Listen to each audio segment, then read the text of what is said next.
Bonjour à toutes et à tous, ici Laurie et vous écoutez Épicéa, un podcast dédié aux témoignages inspirants de personnes engagées.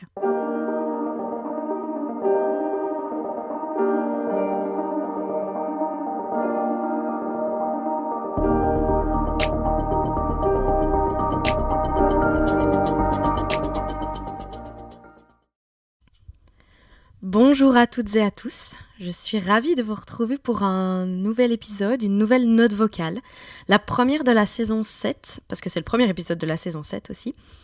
À chaque fois, je vous fais le laïus du punaise, ça passe vite, déjà la saison 7. Et à chaque fois, je me dis, il faut que je fête l'anniversaire d'Épicéa.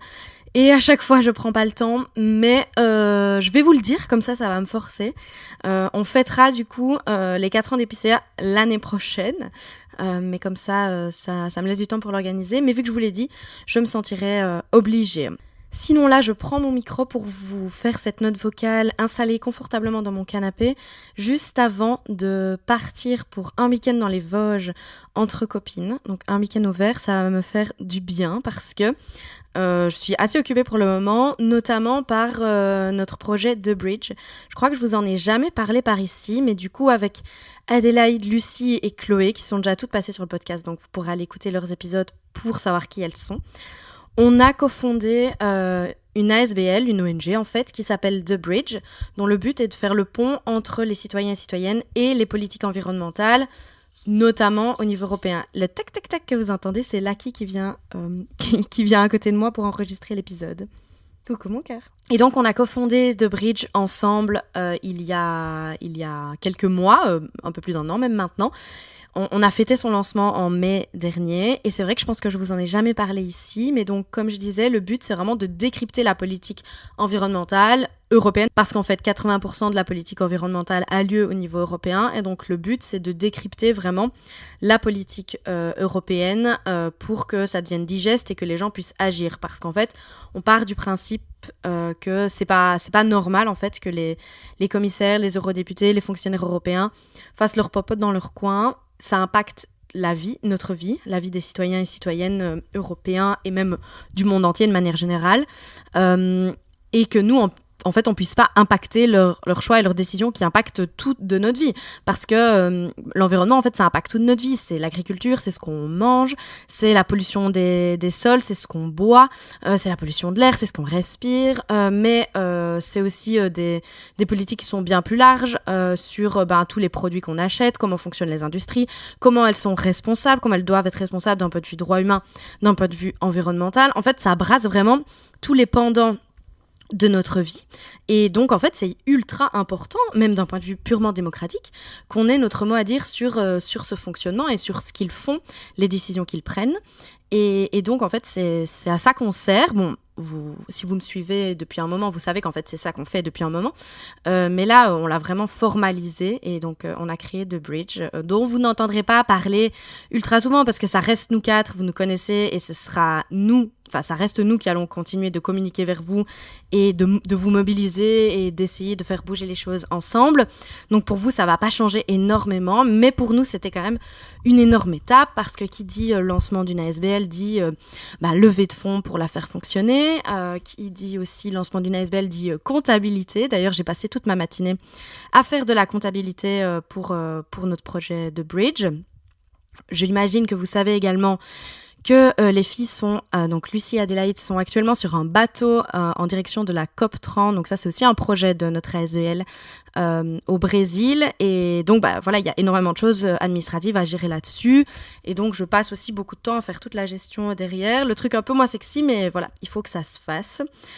Donc comme ça, vous savez un peu plus ce qu'on fait, qui on est, pourquoi on le fait, et aussi peut-être pourquoi parfois je suis un peu plus silencieuse ou je propose un peu moins d'épisodes, je suis un peu moins disponible sur les réseaux sociaux. C'est parce que aussi il y a toute cette gestion derrière, mais qui est nécessaire pour que tout fonctionne. Et puis alors il y a toute la stratégie des campagnes. toute la stratégie autour de nos différentes campagnes, donc comment on va mobiliser, qui sont les acteurs sur qui on doit mettre pression pour que ça ait un impact positif sur les lois qu'ils vont écrire ou qu'ils vont voter. Voilà, il y a énormément de stratégies derrière. On passe aussi beaucoup de temps en off à faire ça, à rencontrer des fonctionnaires, des politiques, des Eurodep, des commissaires européens, enfin bref, tout le monde de la EU Bubble, même au niveau nationaux. Donc pour The Bridge, on a construit un réseau de 7 pays clés. Donc on travaille avec des activistes dans 7 pays européens. Donc notamment, il y a la Belgique, il y a la France, il y a l'Espagne, il y a l'Italie, il y a l'Allemagne, la Pologne et le Danemark. Et on est en contact au quasi quotidien, je dirais, avec les activistes dans ces 7 pays pour justement se coordonner parce que ces 7 pays qui influencent énormément la politique européenne, on en ferait bien plus, c'est juste qu'à un moment, on a une capacité limitée. Et donc, en fait, le but, c'est de se stratégiser ensemble avec ces activistes dans les 7 pays. Et nous, vraiment, notre mission, c'est, vu qu'on est à Bruxelles et qu'il y a beaucoup de choses qui se passent à Bruxelles, c'est d'écrire un narratif, de stratégiser et ensuite de leur donner du matériel pour que ces activistes-là puissent se mobiliser de leur côté, faire des posts sur les réseaux sociaux, intervenir dans la presse, avec du coup du matériel qu'on leur fournit. Donc ça fait aussi partie de notre travail. Et ça fait partie aussi de comment on engage les gens et comment on espère on fait bouger les choses sur nos différentes campagnes. Quand je vous dis que la politique européenne, c'est ultra opaque. Je suppose que vous avez entendu parler de la saga Omnibus. Je vais résumer brièvement pour ceux qui ne connaissent pas, mais sinon, il y a pas mal de contenu sur mon compte qui l'explique, sur mon compte Instagram. Mais du coup, il y a quelques années, on a réussi à obtenir des textes ambitieux concernant l'environnement et les droits humains, notamment la CSRD et la CSDDD, pour ne nommer qu'elles, mais il y en a plein d'autres. Notamment, donc, la CSDDD, c'est ce qu'on appelle aussi le devoir de vigilance, j'en ai beaucoup parlé. C'est, du coup, le devoir de vigilance des entreprises qui doivent mettre en place des process pour ne pas abuser des droits humains et dégrader l'environnement. Et donc, du coup, ce devoir de vigilance-là, on l'a quand même eu avec les dents. On a dû énormément mobiliser et on l'a obtenu en 2024. Et arrive février 2025 où ces textes ambitieux sont mis sous un omnibus. On s'en fout, c'est une procédure administrative. Voilà, on n'a pas besoin d'en connaître les tenants aboutissants. Tout ce qui importe, c'est que c'est une procédure qui en fait permet de rouvrir ces textes. Et donc de les dégrader. Et donc on a affaire à ce qu'on appelle de la dérégulation. Des textes qui vont être affaiblis. Et donc du coup, les exigences environnementales et en termes de droits humains sont de moins en moins ambitieuses alors qu'on en a cruellement besoin. Ça, c'est ce qui se passe pour le moment avec donc tout cet omnibus. Déjà, c'est très inquiétant. Mais c'est pas la première fois que je vous en parle du paysage politique et géopolitique qui est extrêmement inquiétant. Et donc, du coup, ce qui se passe, c'est que nous, on essaye de mobiliser autour de ça pour sauver les meubles et aussi potentiellement par la suite conquérir de nouvelles victoires sur nos différentes campagnes. Et du coup, pour revenir juste une minute à cet omnibus, récemment, en fait, il y a eu un vote. Donc nous, on suit tout ça d'assez près. Et il y a eu un vote. Et en fait, ils ont utilisé une espèce de procédure qu'on ne connaît pas. Ils ont voté ce qu'on appelle un mandat. Je ne sais pas ce que c'est. Et en fait, ça m'énerve très fort de voir qu'ils usent et abusent de procédures un peu opaques comme ça et personne ne sait trop ce que c'est. Bref, ça, à la fin, ça pourrait mener à ce qu'il n'y ait pas de vote en plénière, donc pas de vote au Parlement européen. Et donc finalement, nous, on pourrait pas faire pression sur les eurodéputés vu que finalement, ils n'auraient pas à voter. Et en fait, tout ça, ça montre bien que les institutions européennes, elles fonctionnent de manière tellement opaque. Et moi, ça peut vraiment me mettre très fort en colère, en fait, d'entendre tout ça parce que nous, citoyens, citoyennes, d'un point de vue démocratique, on a le droit, en fait, de donner notre avis sur ce genre de choses. C'est juste qu'ils font des choses tellement techniques et complexes et qui sont dans leur jargon. Et surtout, ils utilisent des procédures dont personne n'avait jamais entendu parler. En fait, ils nous empêchent de donner notre avis, de faire pression, parce qu'en fait, ils font tout behind closed doors. Et donc, nous, finalement, on peut avoir de moins en moins d'impact. Et c'est pour ça aussi que je pense qu'on a de la richesse au sein de The Bridge et avec les filles et tous les gens qui travaillent avec nous. C'est parce que nous, en fait, on essaie de capter tout ça et on essaie justement de pointer du doigt le fait que ça ne fonctionne pas. En fait, ce n'est pas démocratique. Et donc, de décrypter tout ça et que les citoyens puissent agir pour justement demander des politiques ambitieuses en termes d'environnement et de droits humains. Mais du coup, je vous parle beaucoup de nos campagnes.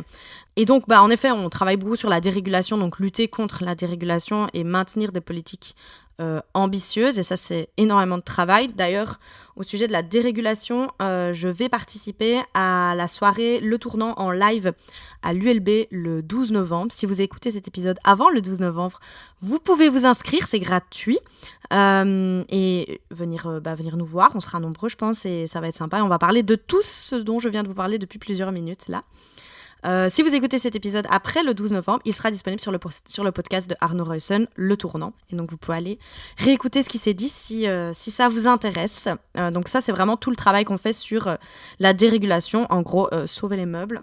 Pas ultra sexy, je vous l'accorde. Mais du coup, on a d'autres campagnes où là, le but, c'est d'avoir de nouvelles victoires. Parce que, en fait, c'est pas gai de juste bosser pour juste sauver les meubles. Et donc, on a aussi des campagnes à côté où on espère, et en tout cas on essaye, d'aller chercher de nouvelles victoires, de nouveaux textes ambitieux, et pas juste empêcher que des textes qui ont déjà été votés soient juste déchirés et mis à la poubelle. Et ces campagnes-là, notamment, c'est le Clean Industrial Deal, pas sexy non plus, mais ultra important. Donc, en gros, le Clean Industrial Deal, donc le pacte pour une industrie propre, c'est le nouveau Green Deal. Anciennement donc le pacte vert, le Green Deal. Donc le Green Deal, c'était sous la précédente commission européenne, et maintenant il y a une nouvelle commission européenne depuis les élections en juin 2024. Et du coup, ils ont sorti ce Clean Industrial Deal. Pour le moment, il n'y a pas grand-chose dedans. Mais l'idée, c'est de lutter pour des textes ambitieux à l'intérieur et donc aller chercher des nouvelles victoires. Et notamment, vu qu'on parle de l'industrie, on va vraiment parler aussi des gens qui travaillent dans ces industries et donc de l'emploi. Et d'ailleurs, vous l'avez peut-être vu sur Instagram. Si vous ne l'avez pas vu, je vous conseille d'aller la voir parce que je la trouve sympa, cette vidéo qu'on a faite. Ça explique bien le sujet et aussi... parce que je la trouve très fun. Avec Lucie, on a été à Madrid. Donc Lucie, mon acolyte que vous connaissez sûrement, et si vous ne savez pas qui c'est, vous pouvez aller voir la vidéo. Une des autres cofondatrices de The Bridge aussi. On a été à Madrid rencontrer des syndicats de partout dans le monde pour discuter de comment, en fait, on fait un switch vers, en effet, une industrie plus propre, mais sans oublier les travailleurs, sans oublier des jobs de qualité, et des jobs de qualité pour le futur, donc des industries qui vont servir pour le futur. Donc, c'est-à-dire pas, par exemple, tout ce qui est pétrolier. Le but, c'est comment aussi on reconvertit toutes les personnes qui bossent dans les industries polluantes et on les fait bosser dans des industries beaucoup plus vertueuses et dont on a cruellement besoin, tout simplement. Et donc, il y a un vrai enjeu ici de s'allier entre nous, militants écologistes, et syndicats, en fait, les gens qui défendent les travailleurs. Et donc, c'était super intéressant. On a dû aller en train jusqu'à Madrid, ça nous a pris 15 heures. C'était long comme la mort, mais finalement, on a appris énormément de choses et c'était très chouette. Et du coup, je vous recommande vraiment la petite vidéo si vous ne l'avez pas vue. Et donc ça, c'est au sujet du Clean Industrial Deal. Mon but, c'est vraiment d'essayer de rendre sympa des concepts absolument pas sexy quand on les lit comme ça. Et donc voilà, j'espère que ça marche un peu. N'hésitez pas à me donner du feedback. Donc ça, c'est une de nos campagnes sur lesquelles on bosse beaucoup. Ensuite, on a une campagne sur les PFAS. Vous connaissez les PFAS ? Les PFAS, c'est donc les polluants éternels. Donc c'est une matière, c'est un composé chimique qui est extrêmement résistant, qui a été créé du coup il y a de ça maintenant plusieurs dizaines d'années donc c'est un composé ultra résistant qui notamment se retrouve dans le téflon.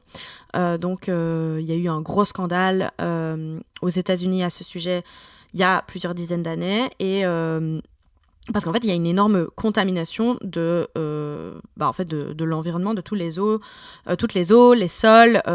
Et donc, en fait, il y a du PFAS partout.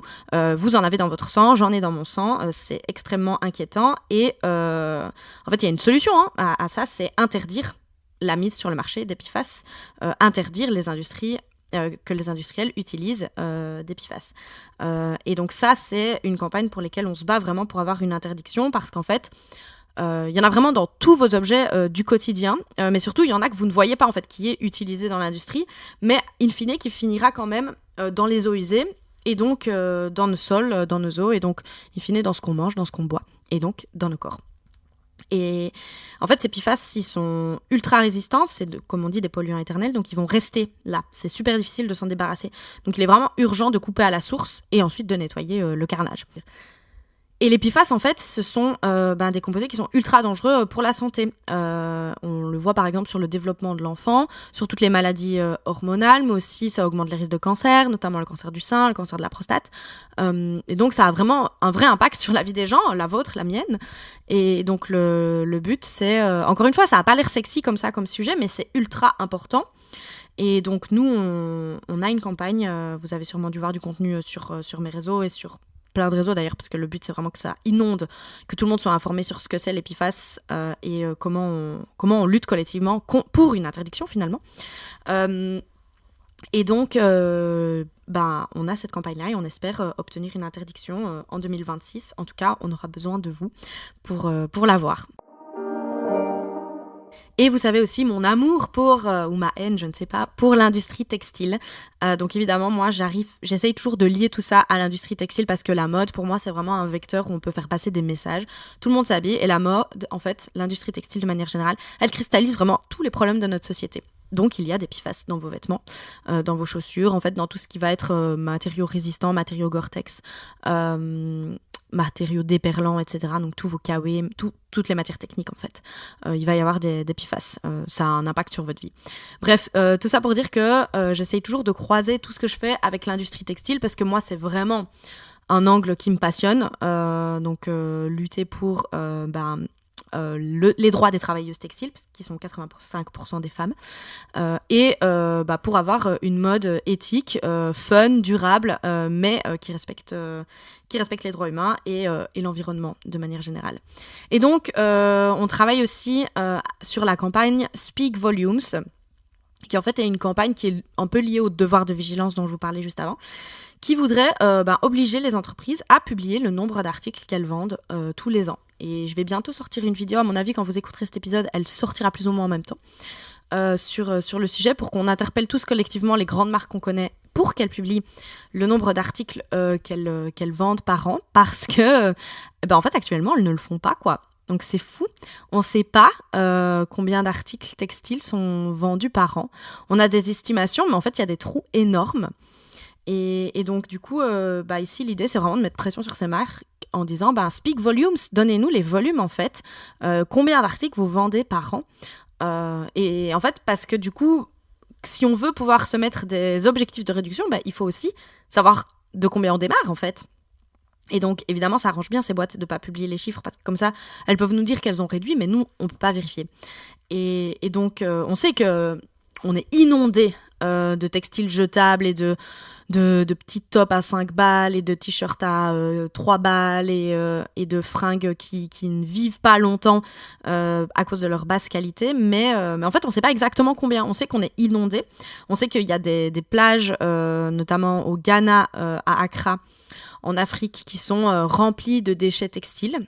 Mais on ne sait pas exactement combien il y en a, et donc on ne peut pas en fait avoir de vraies ambitions de réduction quand on ne sait pas de base combien on produit. Donc ça, c'est tout le but de cette campagne. Et j'espère que ça vous parlera parce que vraiment, l'industrie textile, il y a vraiment quelque chose à faire.